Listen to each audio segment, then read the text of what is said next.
Welcome back to the program Power to Unite with Elvira. Mapalad po tayo ngayon dahil kakaiba po ang ma-interview natin at walang iba, ang special guest po natin ay galing pa po sa Vatican, si Father Zollner, Society of Jesus, kung saan po ano kayang pag-usapan natin. Pero bago po ninyong matunghayan ang aming pag-usapan, dapat po makilala niyo siya dahil siya po ang Academic Vice President, Professor and Director pa rin po siya ng Institute of Psychology of the Pontifical Gregorian University in Rome. Ngayon, itong March 2014, nahirang din po siya as one of the members of the newly created Pontifical Commission for the Protection of Minors.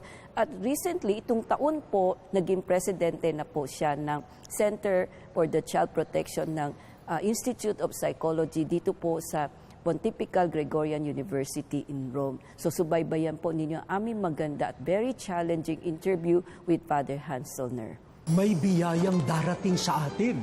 Hinirang ang ating bayan. Pinili ang bansang Pilipinas upang dito idaos ang 51st International Eucharistic Congress. Dadayuhin ng mga Katoliko sa buong mundo. Saksihan natin ang real presence ni Jesus. Pinakamalaking pagsasama ng mga mananampalataya. May handog natin ang pinakamalaking selebrasyon ng banal na Eucharistia. Ipakita po natin sa buong mundo ang lubos na pananampalataya ng mga Pilipino. Magkita-kita po tayo sa Cebu. Christ in you, our hope of glory.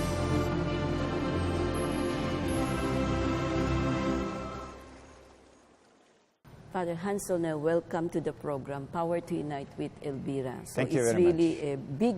a huge privilege on our part that you really oblige, even in such a short notice, if we can interview you. First, I would like to know, because many told me they would like to know the background, why did you choose to become a priest, who really inspired you? So maybe you can tell us a little bit about, why, because we know German is really known to be with their technology is really very, very advanced. So we expect maybe you become engineers, but why choose to be, a priest when we know it's not something that Germans will look forward to become one day. Yeah. Mm-hmm. Now, first of all, thank you very much for the invitation. I was born 48 years ago in an area in Germany, in the south of Germany, in the state that is called Bavaria, and in a city, Regensburg, which used to be one of the most Catholic areas in the whole of Germany, and still it is to some extent. And I grew up maybe 70 kilometers from the Czechoslovakian border. Okay. So it was very close to the Soviet zone of influence in Europe. Our area was not very much advanced in technology at that time. Okay. It was very rural. In fact, my father comes from a farmer's family. Okay. And so I grew up in a little village in an absolute Catholic atmosphere, in a very Catholic family, from both sides of my parents.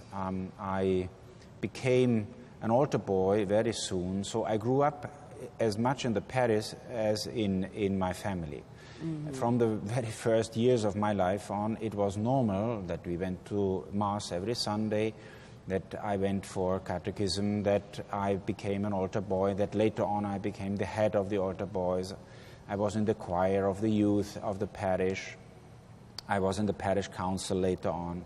So for me, it was somehow the normal air that I was breathing, the faith, the popular piety of our region, a Marian piety, a piety that is very essential to some extent, that centers around Mass and Eucharist. So I was very often also on weekdays in Mass because I was serving as an altar boy.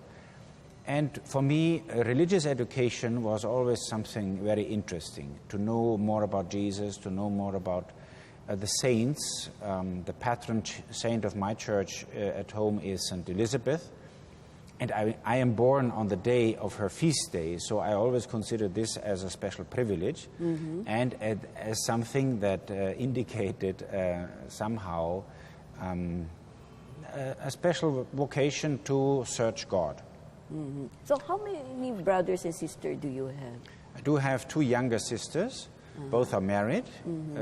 One is a teacher and a cook at the same time, a teacher for handicapped people, and the other is a nurse. Both have families, and they live close by.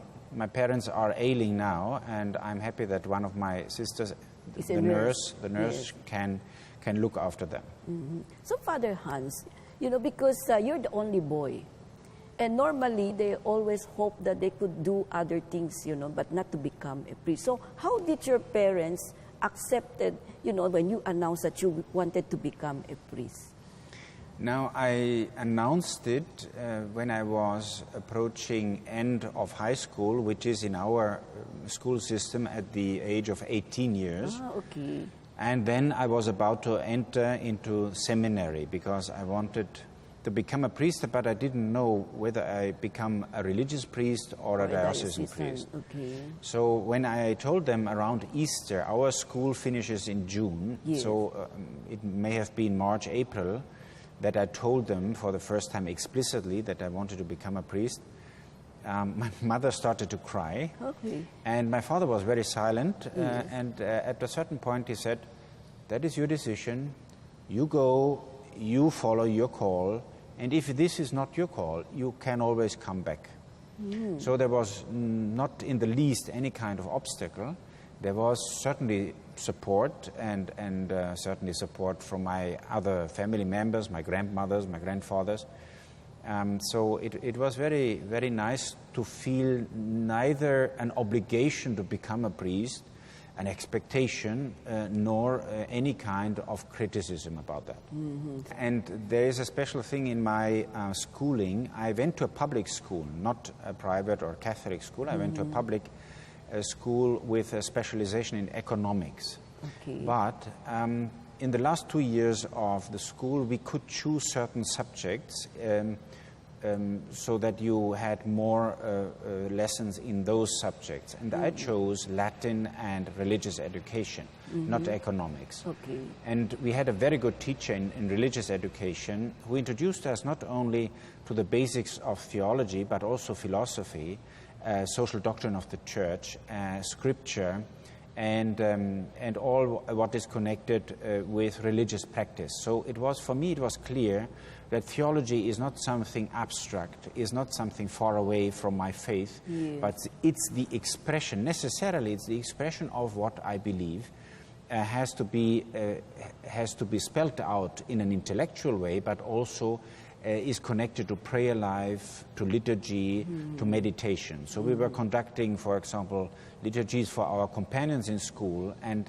there I felt attracted, on the one hand, to guide and to develop such a liturgy with songs, as you do for young people. On the other hand, I was very much attracted by the concepts of theology, thinking through, really trying to rationally, intellectually come to terms with what is faith, what is the central message of the gospel, who is Jesus Christ, and what is the message of the church.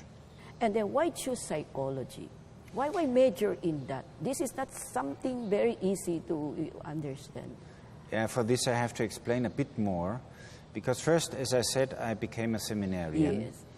And after my first year in seminary, I sensed that I don't want to become a parish priest. I want to work with people, especially in accompanying them and in guiding people in their spiritual journey.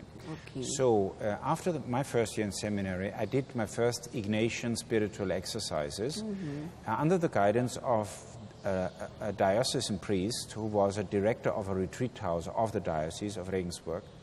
And during those 10 days of intense spiritual exercises, I somehow perceived what is going on within me. So my interior world was open to me, to my perception, and I became aware that there are movements within my soul, within my heart. And that, I believe, was the starting point, because until then I was very much interested in in church history or in dogmatic theology. But then it became clear to me that the inner world has to get more attention. Yes. So later on, when I had done already some studies, I had finished theology, I had entered into the Society of Jesus, I had done my novitiate, and worked in a university chaplaincy. But before I was ordained a priest, because I had to wait 5 years after entering the Society of Jesus, the provincial approached me and said, wouldn't you like to study psychology? So he must have seen that Something it was new. There was my interest, and probably there was also the request from the province, but probably he saw, he himself being a psychologist, that there is something that could combine well. So I said, yes, I'd really like to do that, and I'd like to do that in an environment and in a program that tries to see how spirituality and psychology can go together. Yes. So that you have a psychology that is integrated within a human vision that includes the Christian anthropology. So how you see how Christianity, how Catholic Church sees the human being, because this is very important for the values that are transmitted also in a subtle way in accompanying people. They sense what you stand for. Yes. And yeah, so it was decided that I go to Rome, to the Institute of Psychology of the Gregorian University, and I did my master, you would say here, the last century in psychology. I did my internship, and then they requested, in Rome, that I come back with a doctorate so that I can teach there. Magbabalik po ang programa ng Power to Unite with Elvira.